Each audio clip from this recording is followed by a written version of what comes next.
He believed in one thing above all else: work, not because he loved it, but because he was terrified of what would happen if he stopped.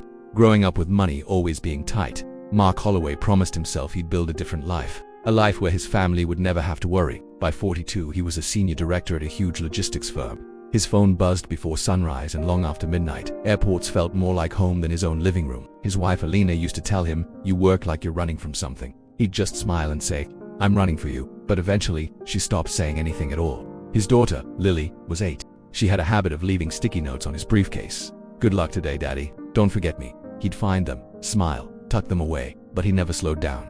Mark missed Lily's first school play. He was in Denver for a merger. Alina sent a photo of Lily in a handmade cloud costume. Her text read, "She kept looking at the door, hoping you'd surprise her." Mark just typed back, "I'm sorry, I'll make it up to her." He missed her parent-teacher conference, her first soccer game, her art show. Each time it was the same promise: next time soon. The sticky notes stopped. Instead, Lily started leaving drawings on the fridge, stick figures holding hands, one labeled me, one labeled Mom, and then there was always a third figure, off to the side, fading, labeled Dad, working. Mark never really noticed. The breaking point came on a Tuesday. Mark had promised Lily he'd be at her family day at school. She'd practiced her presentation for days. "This is my dad," she rehearsed. "He helps people move things all around the world." That morning he kissed her forehead. "I'll be there," he promised. But at 10:17 a.m., his phone buzzed. "Urgent meeting. Boardroom now." He hesitated for just a second, then habit 1. He texted Alina, "Something came up. Can't make it. Tell Lily I'm sorry."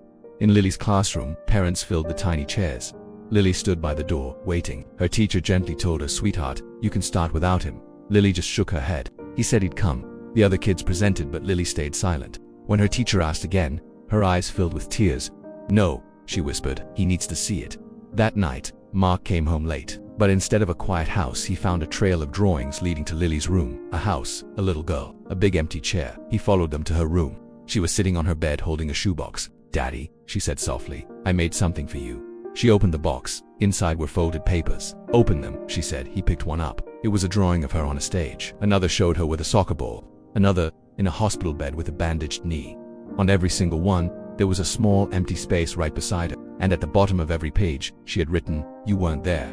Mark felt his chest tighten. Lily looked up at him, her voice trembling. "I know you're busy, but sometimes I think your job is your real family." Silence. "I made these so you won't forget me," she added. Something inside Mark just broke. He knelt down. "I didn't know you felt this way," he whispered. Lily's voice cracked.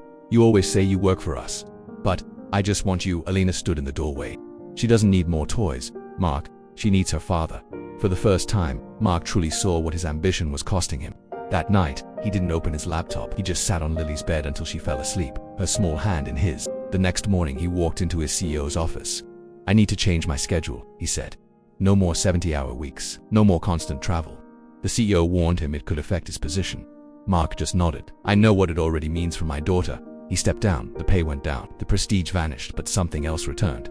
Pancake mornings, homework evenings, soccer games on weekends. At first, Lily watched him, almost waiting for him to disappear again. But one afternoon, she tugged his sleeve. "Daddy, are you really staying?" He knelt down to her level. "I'm here," he said, "not just in the house, in your life." She hugged him tight. Months later, Mark was at another school event. This time he was early. Phone off, heart full. When Lily stepped onto the stage, her eyes found him in the crowd, and her smile lit up the entire room. In that moment, he understood. Success that steals your presence isn't success. It's just absence in disguise. If this story touched your heart, remember that no career is worth losing the people who love you most. For more powerful stories about life and family, make sure you subscribe to Tales Studio. Thanks for watching.